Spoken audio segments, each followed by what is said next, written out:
दोस्तों, आज अपन इस वीडियो में ओस्टवाल्ड स्पेंगलर के बारे में, जो कि जर्मनी के एक बहुत ही बड़े दार्शनिक थे, उनके बारे में डिटेल से पढ़ेंगे। आई होप आपको काफ़ी कुछ समझ में आएगा। तो देखते हैं इनके बारे में। काफ़ी कुछ नॉलेज वाले थे ये। इन्होंने डिक्लाइन ऑफ द वेस्ट नामक बुक भी लिखी थी। ओस्टवाल्ड आर्नोल्ड ग्राटफील्ड स्पेंगलर, ये इनका पूरा नाम था। जर्मन थे ये। 29 मई 1880 में इनका जन्म हुआ था और 8 मई 1936 में इनकी मृत्यु। एक जर्मन बहुविज्ञ थे।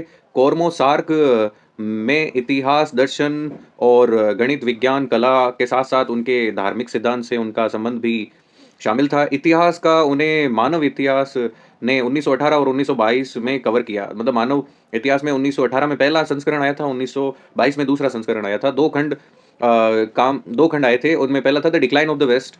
इसका पहला खंड 1918 में रिलीज़ हुआ था और फिर 1922 में भी उन्होंने रिलीज़ किया था।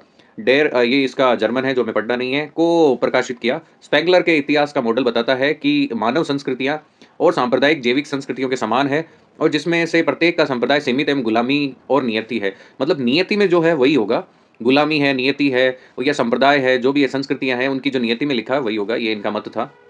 ये इनकी फ़ोटो है ओस्वाल्ड स्पेंगलर की, ऐसे दिखते थे वो। अब आगे उनके बारे में देखते हैं। देखो, जन्म ओस्टवाल्ड आर्नोल्ड ग्राटफील्ड स्पेंगलर जो है 29 मई 1880 में जन्म हुआ था। ब्लैकेनबर्ग ब्रंसविक जर्मनी के अंदर यानी ये मृत्यु हुई थी 8 मई 1936 को। 55 वर्ष की आयु में इनकी मृत्यु हुई थी।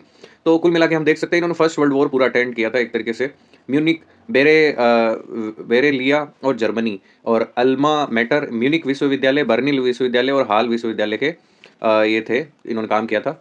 अवलोकनकारी इनका था पश्चिम का पतन, the decline of the West, 1918 में पहला संस्करण और 1922 के अंदर दूसरा संस्करण।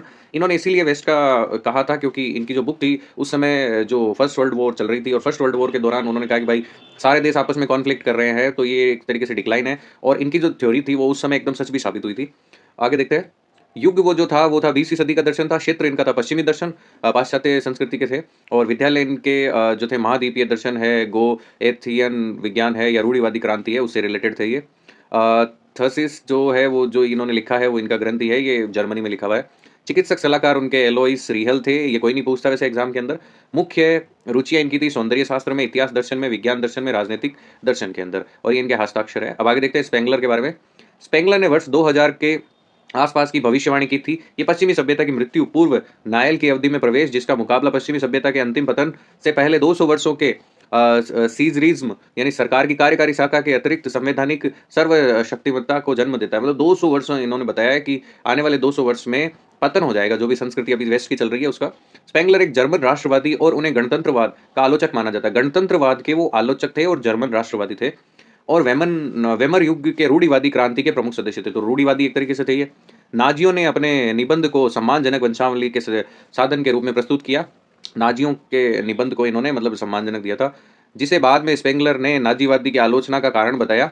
उन्होंने बेनिटो मुसोलिनी और मैग्नेट ट्रेंचनेट सेसिल रोड्स जैसे इंटरप्राइजिल गेम को देखा।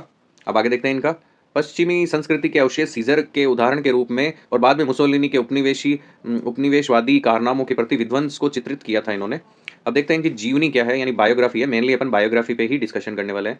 ओसवाल्ड आर्नोल्ड ग्राटफील्ड स्पेंगलर का जन्म 29 मई 1880 को ब्लांथेनेकबर्ग यानी डची ऑफ ब्रांसविक जर्मन साम्राज्य में हुआ था, जो बर्नहार्ड स्पेंगलर जो कि 1844-1901 और पॉलिन स्पेंगलर जो कि 1840 से लेकर 1910 तक, निग्रांट जो एक वैज्ञानिक परिवार के एक वंशज की उम्र सबसे बड़े राजा जीवित संत थे। मतलब उस समय वो जो वैज्ञानिक परिवार में होता। ओस्टवाल्ड के बड़े भाई का जन्म 1879 में हुआ था। उनकी माँ ने भारी कपड़े धोने की खिलौनों को खिलाने की कोशिश की थी। 3 साल की उम्र में उनकी मृत्यु हो गई थी। ओस्टवाल्ड का जन्म उनके भाई की मृत्यु के 10वें महीने के बाद हुआ था और उनकी छोटी बहनें एडिल, गर्टुग और हिडलेगार्ग थी, यानी 3 बहनें उनकी थी। ओस्टवाल्ड के दादा थियोडोर स्पेंगलर और अल टेन बार्क धातुकर्म पर्यवेक्षक थे। धातुकर्म के बारे में उनको काफ़ी नॉलेज थी।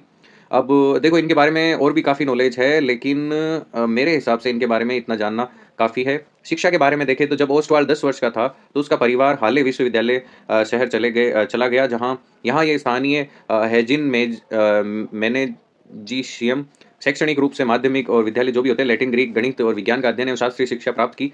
यहाँ भी उन्होंने कला के प्रति अपनी रुचि विकसित की और विशेष रूप से नाटक और संगीत के बारे में भी जानकारी प्राप्त की। ये भी हमारे वैसे उसके लिए एग्ज़ाम के लिए काफ़ी इम्पोर्टेंट नहीं है ये, और उनकी माँ के बारे में भी बताया हुआ है इसमें।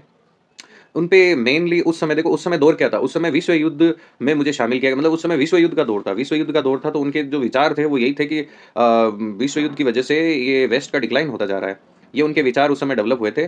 परिणाम यही था कि उस समय वो जो युद्ध होने के बाद वो मुद्रास्फीति वगैरह हुई थी और उसकी वजह से काफ़ी है ना वो एक तरीके से चारों तरफ महँगाई छा गई थी। तो उनको ऐसा लगा कि भाई उनके विचार अब सही भी हो रहे हैं। तो इस लेक्चर में आई होप आपको स्पेंगलर के बारे में काफ़ी कुछ पता चला होगा। धन्यवाद।